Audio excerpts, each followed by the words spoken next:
Bismillahirrahmanirrahim. Assalamualaikum warahmatullahi wabarakatuh.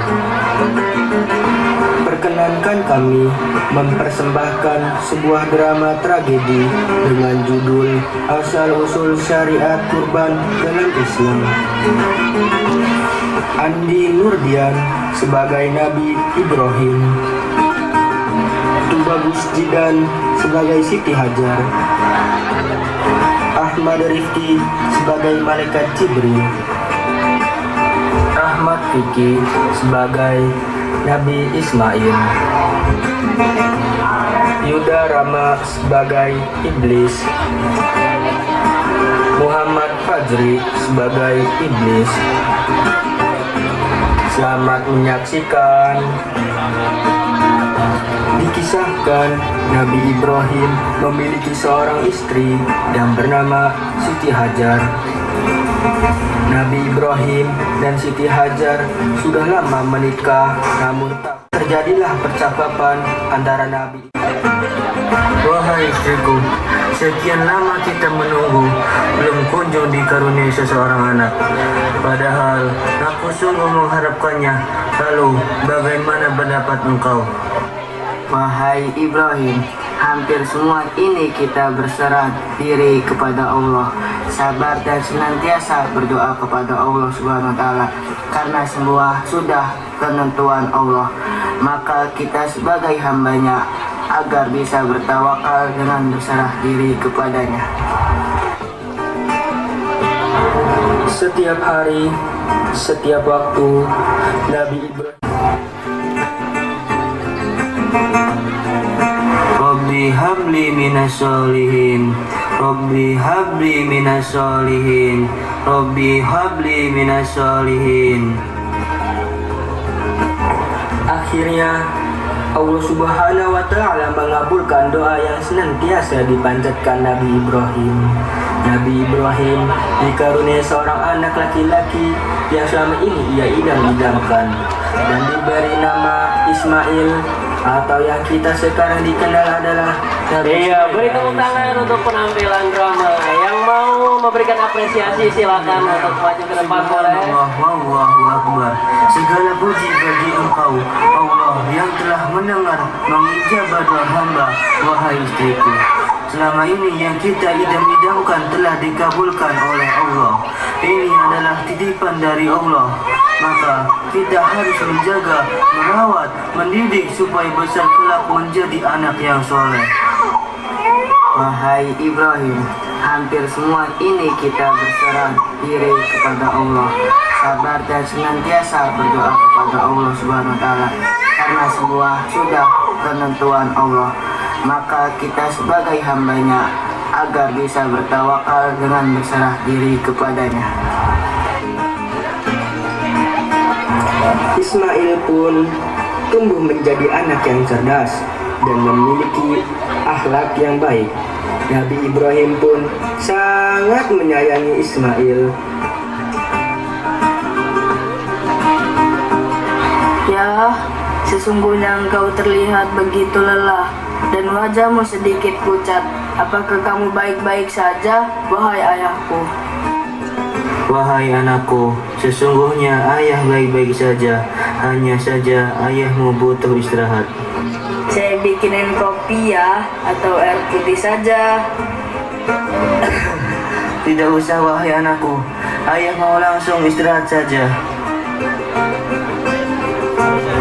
Nabi Ibrahim pun istirahat dengan rasa senang dan gembira terhadap kepribadian yang ditunjukkan oleh anaknya Ismail.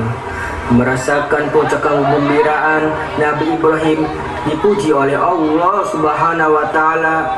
Ujian tersebut datang melalui mimpinya yang diperintahkan oleh Allah untuk menyembelih putranya kesayangannya Ismail.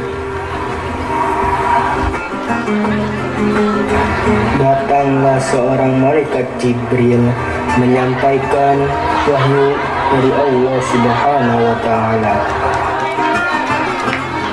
Wahai Ibrahim, aku datang membawa wahyu dari Allah Subhanahu wa taala, bahwasannya Allah Subhanahu wa taala memerintahkan engkau untuk menyembelih putra kesayanganmu, yaitu Ismail. Sembelihlah, sembelihlah, wahai Ibrahim, sembelihlah. Quran Surat As-Saffat ayat 102. Falamma balagha ma'u saya qala ya bunayya inni ara fil manati anni azbauka fanzur mada tara. Qala ya batif al matu'mar satajiduni insya'allahu minas sabirin. Seketika Nabi Ibrahim terbangun dari tidurnya. Pada saat itu Nabi Ibrahim terdiam dan merenungi mimpinya. Seakan belum yakin bahwa mimpi itu benar-benar datang dari Allah. Ia termenung selama beberapa hari sampai mimpi datang ketiga kalinya. Ia yakin bahwa itu benar-benar perintah Allah, meskipun terasa sangat berat tapi harus dijalankan. Astaghfirullahaladzim, Astaghfirullahaladzim. Apakah benar ini dari Allah? Jika benar, maka aku harus sampaikan kepada Ismail. Semoga Ismail menerima atas pengetahuan ini. Nabi Ibrahim pun datang menemui anaknya Ismail dengan bahasa yang halus dan penuh kesabaran dan tanpa paksa sedikit pun. Nabi Ibrahim menyampaikan mimpi kepadanya Ismail bahwa ia diperintahkan oleh Allah untuk menyembelihnya. Wahai anakku, sesungguhnya ayah mendapatkan perintah dari Allah, yang dimana perintah ini melalui mimpi ayah ketiga hari ini. Allah memerintahkan apa pula engkau wahai ayahku? Ayah diperintahkan oleh Allah untuk menyembelihmu, wahai anakku Ismail. Lalu bagaimana pendapat engkau? Wahai ayahku, jika benar itu perintahkan oleh Allah, maka tunaikanlah perintah tersebut kepadaku. Insya Allah mendapatiku yang termasuk hamba yang sabar.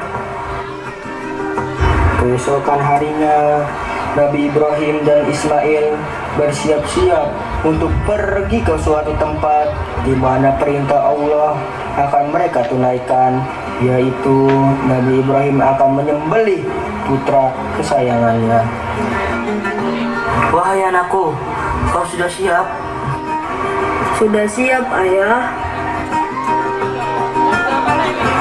Akhirnya Nabi Ibrahim dan Ismail berangkat menuju tempat di mana Ismail akan disembelih.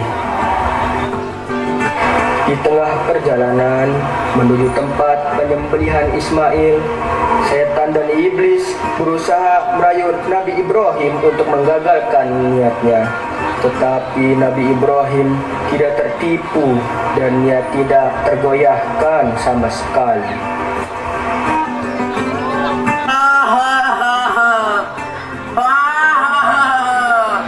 Wahai Ibrahim, sadar kau sudah salah langkah.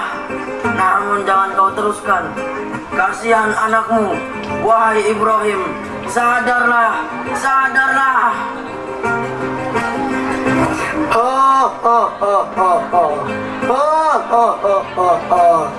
Hai Ibrahim, bukankah engkau yang ingin memiliki seorang anak? Ini anak kesayanganmu dan anak yang engkau cintai. Kasihan anakmu, apakah kau tega dan dia tidak salah apa-apa? Wahai iblis dan para sekutunya, berputus asalah kalian karena aku tidak membatalkan niat ini. Ini adalah perintah dari Allah, maka aku harus menunaikannya. Minggir. Akhirnya Nabi Ibrahim dan Ismail pun sampai di tempat di mana akan dilaksanakan penyembelihan terhadap Ismail, dan mereka pun langsung mengambil prosesi penyembelihan.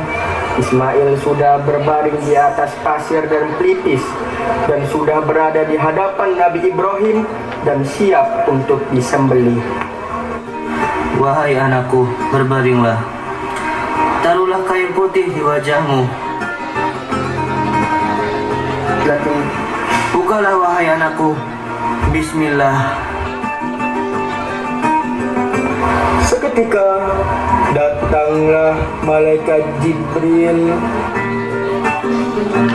menyampaikan wahyu dari Allah Subhanahu wa taala. Tunggu sebentar, wahai Ibrahim. Sesungguhnya ini adalah ujian yang nyata dan kami gantikan anak itu dengan sembelihan yang besar.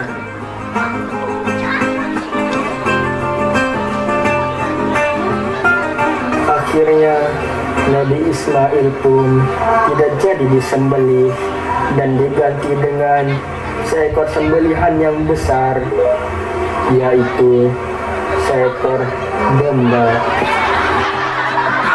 Inilah hasilnya. Sekian drama tragedi dari kami. Semoga dapat kita ambil hikmahnya. Hikmah dari kisah ini adalah suatu ketaatan cinta kepada Allah dan atas segalanya. Kedua, kesabaran akan menolong sesama, akan menolong semua pekerjaan. Ketiga, seorang anak harus taat kepada orang tua. Yang terakhir, sesama manusia senantiasa harus saling menyayangi dan dilarang saling membunuh. Sekian dari kami. Wassalamualaikum warahmatullahi wabarakatuh.